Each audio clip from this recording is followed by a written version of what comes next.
The safest financial path is often the one that guarantees you'll lose the most. By the end of this, you'll understand the psychological mechanism that quietly turns a safety net into a cage. You will see how the hunt for stability systematically erodes the one thing it's supposed to buy: freedom. And the more responsible you've been with your money, the deeper this trap is already set. The whole thing starts with a perfectly reasonable trade. You exchange a bit of your time and autonomy for a predictable paycheck. This feels good. It quiets the background hum of financial anxiety. You can finally get the mortgage, lease the reliable car, and afford the good health insurance. Each step feels like progress. Each purchase is a brick in the foundation of a secure life.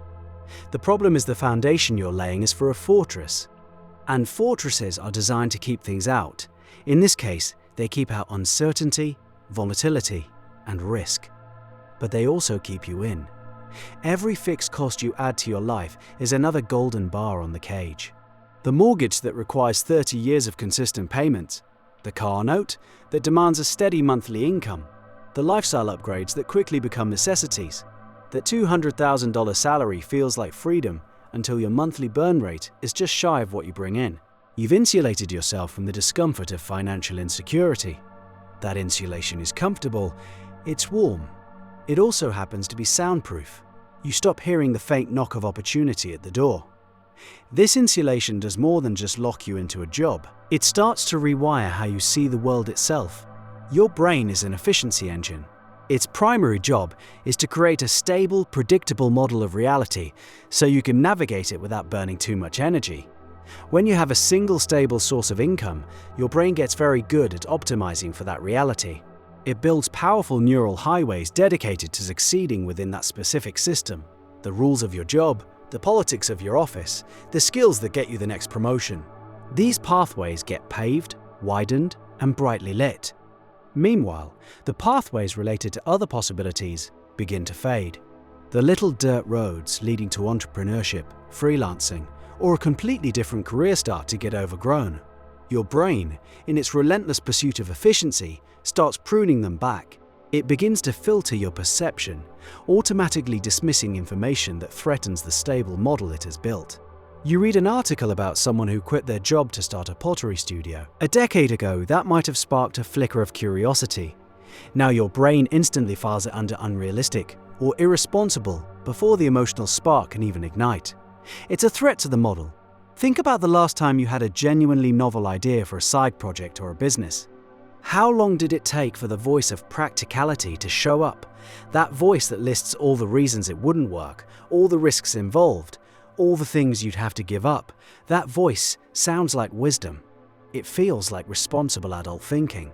It's the sound of your perceptual map shrinking in real time. You believe you're seeing the world objectively.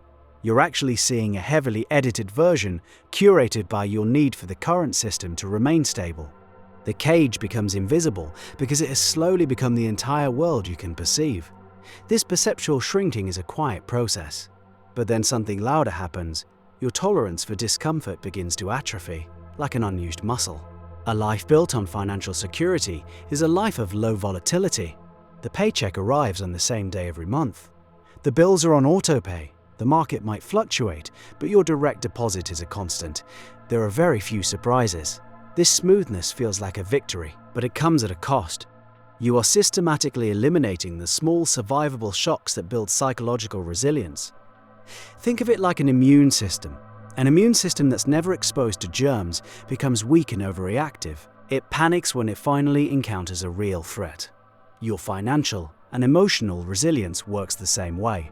By protecting yourself from every minor financial stressor, you lose the ability to handle a real one.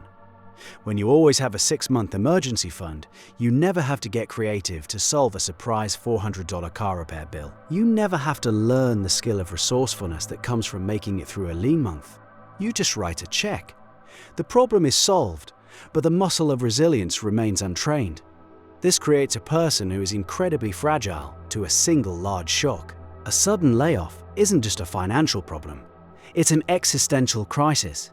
Your entire system, which has only known stability, is thrown into chaos. Someone who has weathered periods of unstable income has calluses. They've been there before. They know the playbook. They remember that they can survive, The person insulated by security has no such memory. All they know is the comfort that has just been ripped away. The absence of small struggles has made them exquisitely vulnerable to the big one. Critics might say that a steady paycheck is obviously better than constant panic. Of course it is.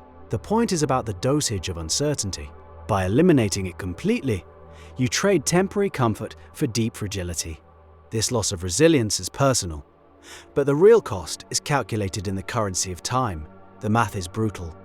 We talk about a freedom number, the amount of money you need to accumulate to finally be free. Let's say it's $2 million, or 3, or 5. The number itself is irrelevant. The crucial part is the equation used to get there.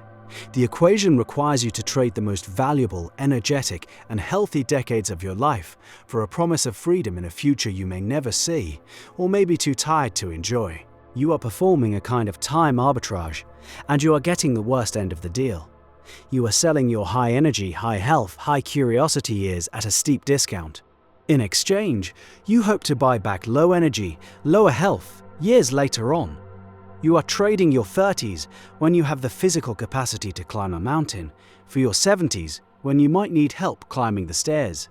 The financial models treat $1 today and $1 in 40 years as components in a spreadsheet.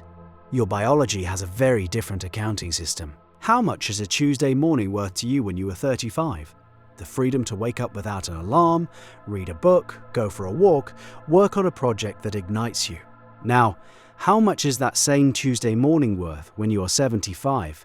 You might have all the time in the world, but you have a fraction of the vitality. You are trading prime time for reruns. The entire concept of retirement is built on this flawed exchange. It asks you to defer your life, to put your dreams, your autonomy, and your best years into an escrow account that you can only access when you are past your peak.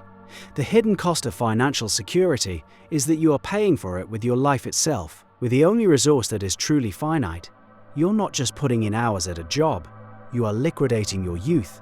You are converting your vitality into currency at a terrible exchange rate. And the entire system is designed to make this trade feel like the only responsible choice. So if the system is designed to lock you in, filter your perception, and steal your time, what is the alternative?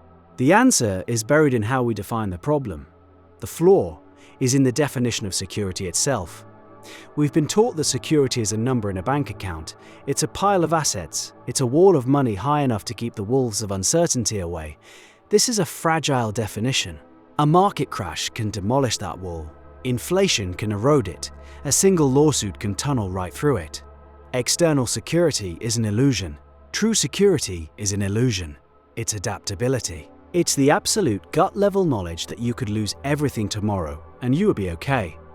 It's the confidence that you could rebuild from scratch, because the most valuable asset is your own resourcefulness. This kind of security is forged in the fire of uncertainty, the very thing the conventional path teaches you to avoid. It comes from having a wide range of skills, many of which aren't profitable, but make you resilient. It comes from having a low overhead, so your freedom isn't held hostage by a high burn rate.